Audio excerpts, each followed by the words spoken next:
இன்ஸ்டாகிராமத்தில் இருக்கிறீங்களாமே அந்த சொல்கிற ஜோசிக்காரங்க, யூடியூப்பில் சொல்கிற ஜோசிக்காரங்க உங்களெல்லாம் 2 கையால் கும்மணுன்னு நினைக்கிறேன். ஒரு கையில் செல்லு இருக்குது. கை செஞ்சு சிம்ம ராசிக்கு 2028 வரைக்கும் ராசி பலனே சொல்லாதீங்க. நிஜமாக சொல்கிறேன். இந்த ராசி பலன் நிகழ்ச்சியில் சிம்ம ராசிக்கு சொல்லாதீங்க.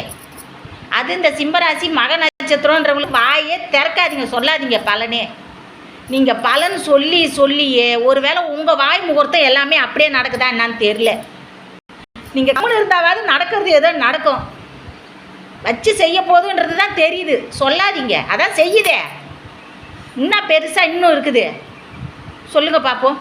2025 செம்மையாக வச்சு செஞ்சுது. 2024 அதோட படு கேவலமாக வச்சு செஞ்சுது.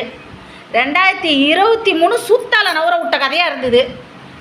2026 இதை விட இன்னும் என்ன இருக்க போகுது? நீங்கள் சொல்லியே இதை விட பெருசாக என்னடான்னு எனக்கு யோசிக்க வைக்குது.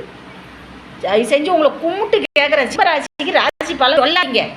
வானா அது எது நடக்குதோ நடக்கட்டும். புரிஞ்சுதா? 2028 வரைக்கும் சொல்லக்கூடாது. இந்த வீடியோவை பார்க்குறீங்க.